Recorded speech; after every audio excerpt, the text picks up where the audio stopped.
Hello, hello. Welcome to this commentary. This is a Daily Motion Cup game between NightEnd and EmpireKas, or End and Kas, I think.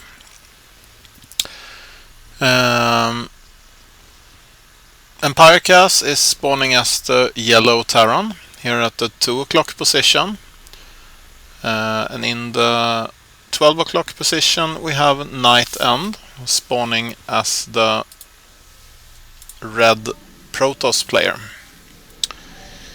And we can see that NightEnd is placing a pylon, warping in a pylon at 9 supply. That's standard. And we also see a supply depot coming up at 10 supply for EmpireKas. Also standard. This map is Shattered Temple, and what makes it different from Lost Temple, if you can see these destructible rocks here. On the Lost Temple map, this base up here in the upper left corner and this base in the lower right corner are placed on islands, but here they are just protected by 2 destructible rocks. We can see that NightEnd is moving out with the probe, scouting for EmpireKas. It's important to know where your opponent is, or rather has his or her base located. NightEnd is trying to find out, and who is also trying to find this out is EmpireKas, who is moving out with a SCV. Now NightEnd can probably guess which corner EmpireKas is located in, since he has seen 3 of the 4 bases. And when he's getting to the 4th base, he will also see, or rather hear first, that the entrance has been blocked by 1 Marine.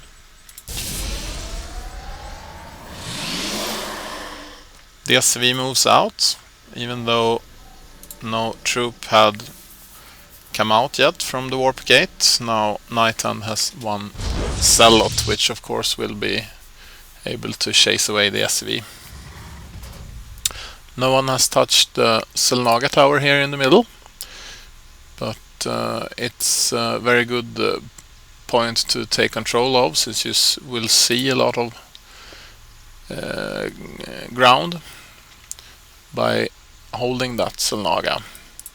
And we see this Zealot moving out together with a Stalker, and I guess they are going straight to the Selnaga. Looks like it, yes. This probe is still dancing around here, close to the entrance, and it's because NightEnd wants to see if EmpireKas is starting on his expansion. Of course, a Terran player can build an expansion within his present base and then fly it out. EmpireKas has built 2 barracks. I remember him placing the barrack here first on the minimap, so I guess this tech lab was built on the barracks, and then the barracks was moved away. Okay, he salvaged his bunker, not thinking he would need it. Okay, we have a siege tank coming out from the factory and several marines. We also see him research health first. That is a surprise for me. I thought that the normal thing to research was a stim pack.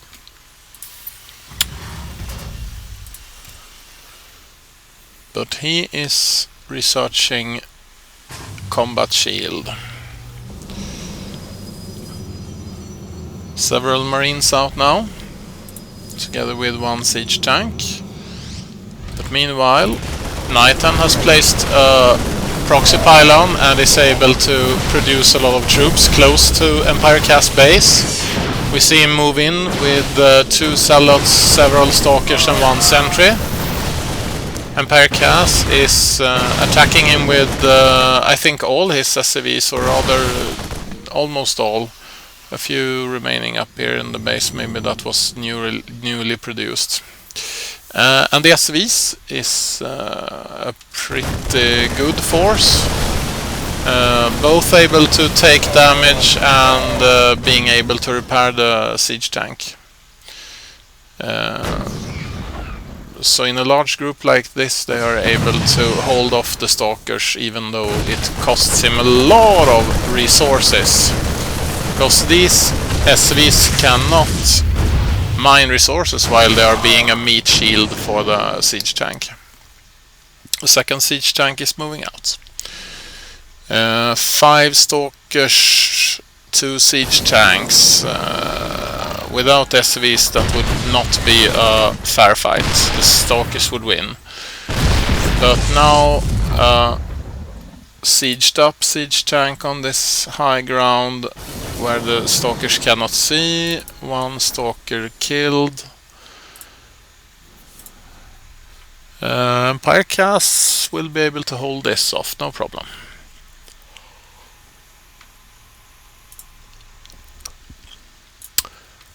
Here comes a turn. Not only has NightEnd started on his expansion, he is also moving in with an Immortal. And the Immortals are really good versus siege tanks. They have this hardened shield, which makes them only take 10 damage. How much damage the siege tanks normally give, I have forgotten. They give damage 15 when they are not sieged up. So that is reduced by 33%. As long as the Immortal has his hardened shield. But I think they do a lot more damage when they are sieged up. I guess we will be able to see that when EmpireKas is sieging up next time.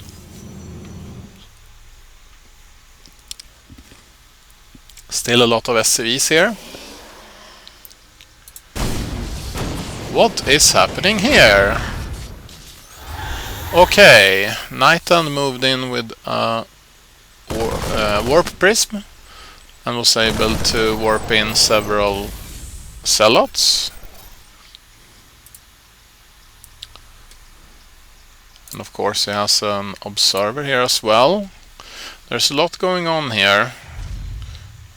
We see EmpireKas sieging up the tanks.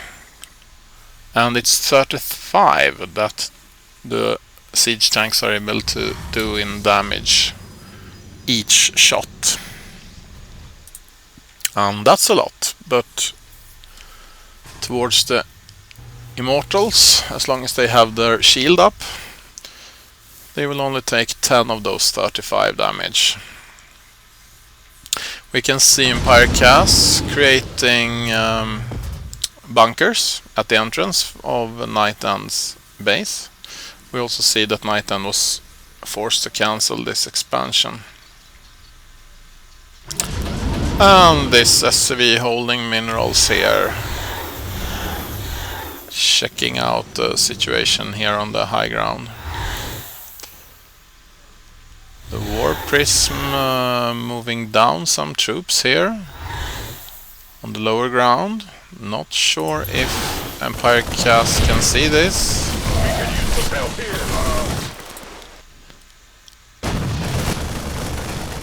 Maybe he realized that somehow.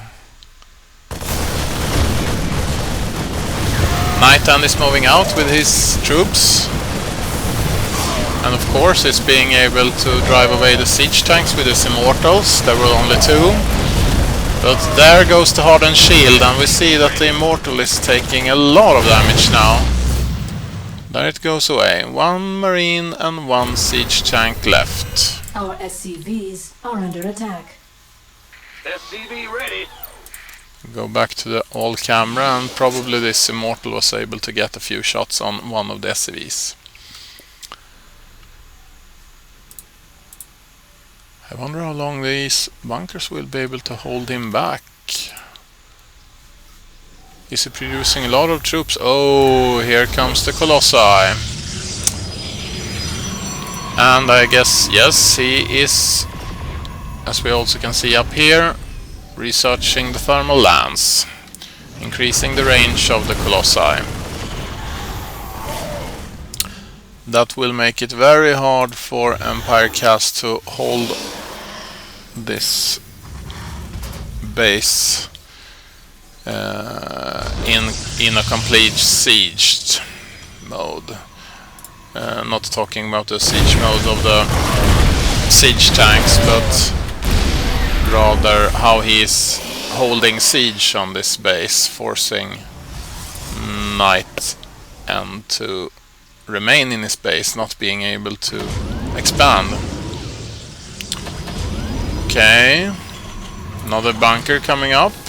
This almost looks like a bunker rush, but it won't hold.